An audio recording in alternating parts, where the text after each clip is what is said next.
Olá, pessoal, de volta, tudo bem com vocês? Espero muito que sim. Vamos lá?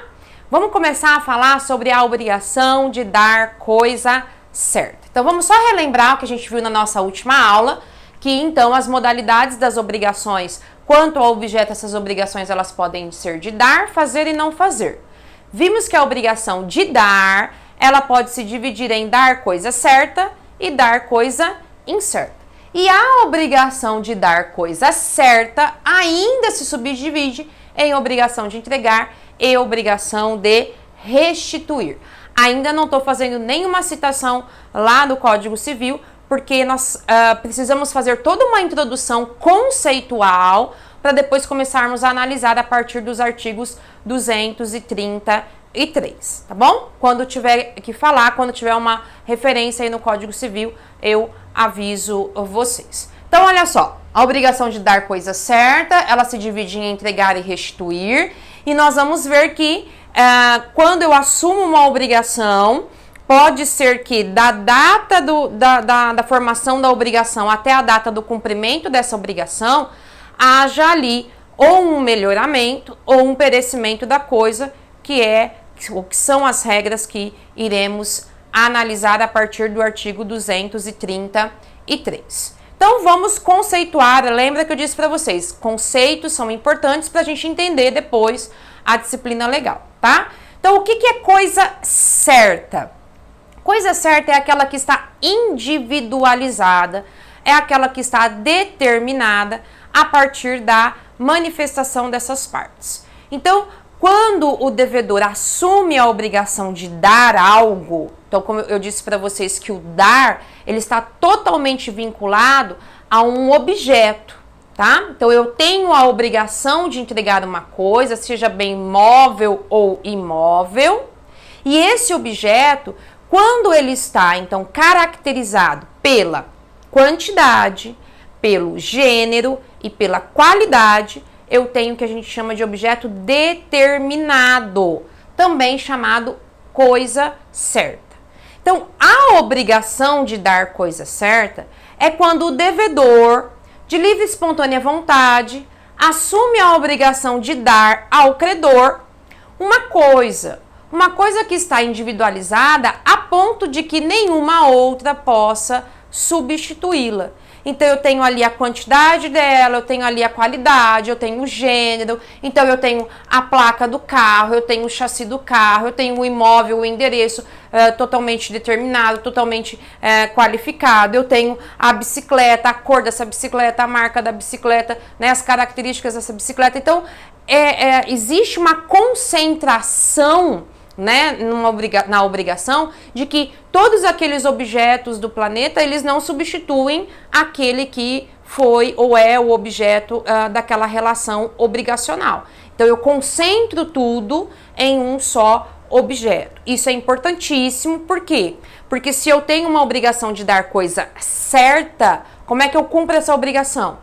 Dando exatamente aquilo que foi convencionado.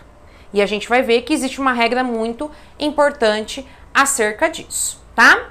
Bom, outro conceito que tem que ficar muito claro na mente de vocês, que vocês não podem confundir de forma nenhuma, é que o fato de alguém assumir a obrigação de entregar uma coisa em relação ao credor, não já dá ao credor o direito de propriedade. Então, o credor comprou um carro, o carro não foi entregue ainda. O credor já é o dono do carro? Não. Lembra que existe uma diferença bem grande entre direito pessoal, direito obrigacional e direito real. O direito real é o quê? É o poder que uma pessoa tem em relação a uma coisa. Então, eu tenho sobre essa coisa o direito de propriedade. Isso aqui é direito real. O fato de eu assumir a obrigação de entregar esse objeto para outra pessoa, mesmo que aquela outra pessoa já tenha pago esse objeto, enquanto eu não entrego, ele não terá o direito de propriedade. Porque a propriedade da coisa, o direito real, o domínio da coisa só acontece com a tradição. Então, quando eu tenho a obrigação de dar, o que existe é um comprometimento entre pessoas, entre sujeitos. Então, eu tenho ali um devedor que se compromete a entregar algo para o credor. Professora, por que você está falando isso? Porque se o devedor não entregar essa coisa ao credor, não pode o credor se utilizar de ações que visam diretamente a busca dessa coisa, porque o credor não tem poder algum sobre essa coisa. Então eu só posso mandar buscar aquilo que é meu. Eu só posso entrar com uma possessória se eu tenho posse, eu só posso entrar com uma reivindicatória se eu tenho propriedade, eu só posso entrar com uma busca e apreensão se eu tenho a propriedade. O credor, ele não tem essa propriedade ainda. O que ele tem? Uma expectativa de que o devedor vá entregar. Mas ele já entregou? Não. Então, essa promessa, né, essa obrigação que o devedor assume não gera nenhum direito de propriedade ao credor ainda. Que só surgirá com o quê? Lembra do conceito? Tradição. É com a tradição que aquela relação, que era uma relação pessoal, uma relação obrigacional, passa a ser uma obrigação de direito real. Ou seja, o credor passa a ser o dono da coisa. Então, muito cuidado. Bom, aqui já começa a primeira regra de ouro da obrigação de dar coisa certa. Se a obrigação é de dar coisa certa, como é que o devedor cumpre a obrigação? Entregando exatamente aquilo que ele se comprometeu com o credor. Aquele objeto daquela cor, daquela característica, naquela quantidade, daquela marca, exatamente daquela forma. Então, o artigo 313 do Código Civil, ele está lá no inadimplemento da obrigação, mas a gente já estuda ele agora para a gente compreender o que é a obrigação de dar coisa certa.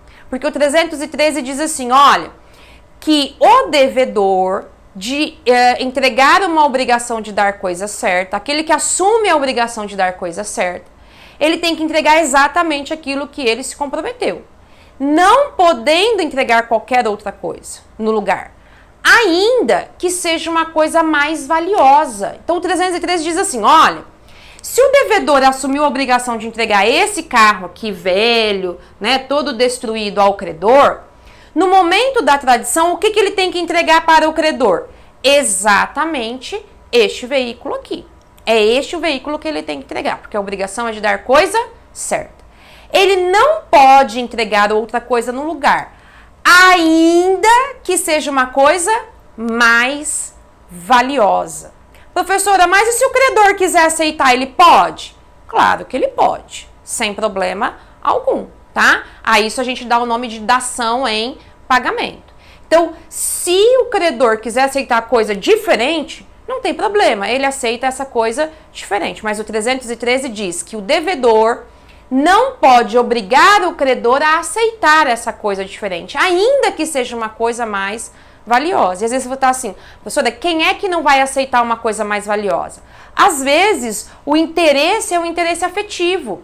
Às vezes o credor ele não está avisando ali, né, o patrimônio ou o valor do veículo em si, mas o próprio veículo. Então, para ele não interessa outra coisa, ainda que seja mais cara, ainda que seja valiosa, ele quer a dele. Ele quer aquela que ele convencionou, aquela que ele, então, contratou com o devedor.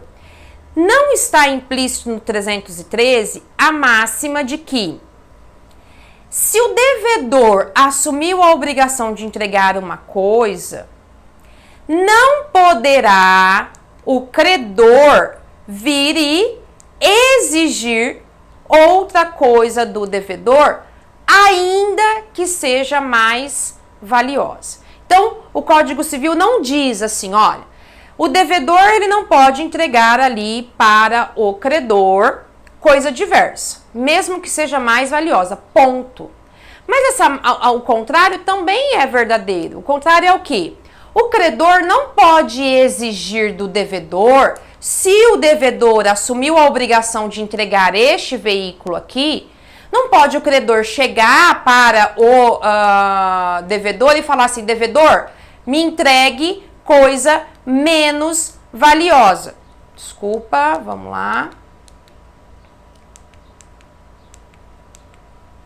Então não pode o credor chegar para o devedor e falar assim: devedor, eu sei que você assumiu a obrigação de me entregar o carro mais valioso, mas pode me entregar e eu quero que você me entregue outro. O outro até é mais barato. Se o devedor quiser, ele pode, mas não pode o credor exigir. Por quê? Porque aquele devedor, às vezes, ele já se organizou, ele já buscou, ele já preparou, ele já deixou a coisa pronta para entrega. Então, às vezes, mesmo que pareça mais barata outra coisa, vai dar mais trabalho e no final pode sair até mais caro. Então, não pode também, e aí é a doutrina que faz essa interpretação, principalmente o Flávio Tartucci, é ele que faz essa interpretação porque não tem isso no artigo 313. O 313 só diz que o devedor não pode entregar outra coisa ao credor, ainda que mais valiosa. Aí o Flávio Tartucci diz, bom, se não pode o devedor entregar mais valiosa, também não pode o credor exigir coisa menos valiosa. Professora, e se eles quiserem? Pode? Sempre pode, principalmente por conta, então, da autonomia, da vontade. Vamos falar só mais um pouquinho sobre a tradição. Então eu quero, só para a gente ter bastante clareza do nosso conteúdo, eu sempre vou tentar trazer os mesmos elementos, tá? Sempre vou identificar a tradição dessa forma aqui. Vou trazer esse traço, vou trazer o nominho dela, para você saber que é o instante exato em que há a entrega da coisa. Então essa tradição aqui, ela pode ser uma tradição real, ela pode ser uma tradição simbólica e ela também pode ser uma tradição ficta.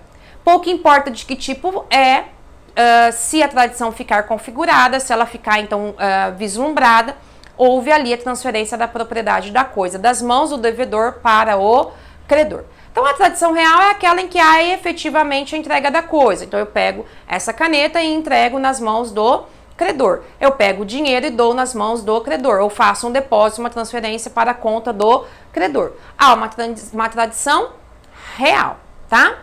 A tradição, ela pode ser simbólica, porque às vezes eu não entrego, ou não tenho como entregar a coisa em si, né? Então eu entrego algo que representa. Então, exemplo, quando você vai entregar chaves do carro para uma pessoa, né? Então vamos imaginar que uma pessoa, vamos falar, né? Eu sou do interior de São Paulo, então aqui a gente tem bastante rodeio e, né, na final do rodeio, o peão campeão, né? Entram os carros lá na arena, esses carros ficam estacionados, chama-se o campeão e o que entrega para ele? Entrega o carro? Entrega a chave. Ele já sai de lá com o carro? Possivelmente não, ele vai ter que retirar o carro na concessionária. Mas aquele ato de entrega, quando se dá a chave nas mãos daquele vencedor, é uma tradição simbólica. Então, houve ali a transferência da coisa? Houve a transferência da coisa. E a tradição ficta? A tradição ficta é aquela que aos nossos olhos a gente não enxerga, né? A transferência da coisa de uma mão para outra. A gente não percebe que houve uma mudança de estado. E os exemplos aqui são o constituto possessório e a traditio brevi mano. O que é o constituto possessório e a traditio brevi mano? Vocês já devem ter visto ou ouvido falar, por exemplo, uma pessoa que é dona de uma casa, é proprietária de uma casa, resolve vender esse imóvel, vende o imóvel para o comprador não tem interesse em morar, o comprador tem interesse em locar, o vendedor, o dono, tem interesse em continuar morando naquela casa. Então, o que eles fazem? Eles fazem a escritura pública transferindo a propriedade, mas também fazem um contrato de locação, mudando o estado, mudando o domínio daquele vendedor. Então, o vendedor que antes era proprietário, agora ele passa a ser locador. Houve tradição? Houve tradição, uma tradição ficta, uma tradição que está configurada ali na documentação, na escritura pública e também nesse contrato de locação. Então essa é uma espécie de tradição ficta que aos nossos olhos não enxergamos, mas mesmo assim ela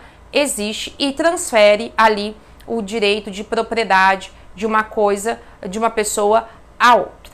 Tudo bem, pessoal? Então, fechando aqui as noções gerais da obrigação de dar coisa certa, a parte conceitual da obrigação de dar coisa certa, E na próxima aula nós começaremos a falar especificamente sobre os melhoramentos dessa coisa certa. Então, se você não é inscrito no canal ainda, por favor, se inscreva. Vai lá na rede social, me diz de onde você é, que eu vou fazer um post bem bonitinho mostrando a sua cidade. Espero que vocês fiquem bem, fiquem com Deus e até a próxima aula.